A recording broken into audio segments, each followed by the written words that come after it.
Piramid ini menyimpan rahsia sains yang mengejutkan dunia moden. Apa yang Maya tahu? 2 kali setahun, bayang ular turun tangga piramid. Kebetulan atau kejeniusan astronomi Maya? Cenot Sagrado, telaga dianggap suci tempat upacara korban. Ribuan artifak emas ditemui di dasarnya.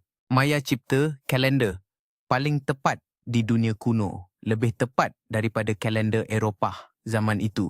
Permainan bola suci Maya. Kapten pasukan menang kadang dikorbankan sebagai penghormatan kepada dewa. Observatory El Caracol direka khas untuk memerhati Venus. Maya ramal gerhana dengan ketepatan menakjubkan. Tamadun Maya tiba-tiba pupus tahun 900 Masihi. Kenapa mereka tinggalkan kota megah ini? Tepuk tangan di tangga piramid hasilkan bunyi burung Quetzal suci. Akustik direka dengan sengaja. Chichen Itza masih simpan misteri yang belum terjawab. Apa lagi yang Maya tinggalkan untuk kita?